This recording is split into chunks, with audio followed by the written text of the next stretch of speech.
Guys এক মাস কাজ করার পর স্যালারি আসছে। জাহাঙ্গীর ভাই অস্থির হয়ে গেছে স্যালারি তোলার জন্য। তো আব্দুল্লাহ সিটিতে একটা এটিএম আছে, এটা খুব কমন এটিএম, সবাই এটা ইউজ করে। তো আমরা সেখানে যাচ্ছি। জাহাঙ্গীর ভাই কত স্যালারি পাইছেন আজকে আপনি? ডলার স্যালারি পায়। সৌদি আরব যারা ডিউটি করে তারা সবাই পায় রিয়েল, জাহাঙ্গীর ভাই পায় ডলার। ঠিক আছে,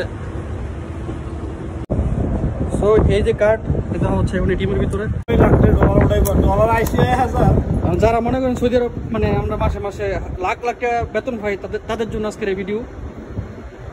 কত টাকা স্যালারি ভাইটা সেটা দেখবেন সচক্ষে। পিনকোড দেন।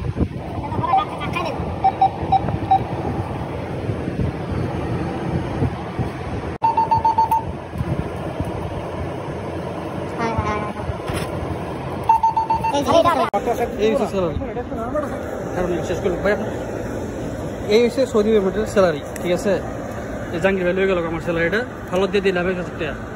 টাকা দিবেন কয় জাহাঙ্গীর ভাই? 1,000 টাকা ফাইলের আপনার অনুভূতি কি?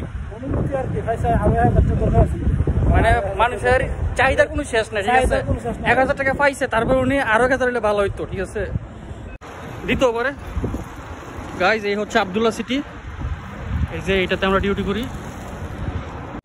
জাহাঙ্গীর ভাই এত সুন্দর একটা জায়গাতে ডিউটি করে, ঠিক আছে, তারপরও দেশে যাওয়ার জন্য পাগল হয়ে গেছে। মাসে মাসে 4,000 টাকা স্যালারি হইতেছে, তারপরও পোষায় না। আরো 4,000 যদি দিত তাহলে থাকতাম। ঠিক আছে, তো সৌদি আরবের মধ্যে 4,000 টাকা স্যালারি কে পায় ভাই বলেন? জাহাঙ্গীর ভাই স্যালারি যাইলো না, এটা কি করুন? বাকিটা বলা যাবে না।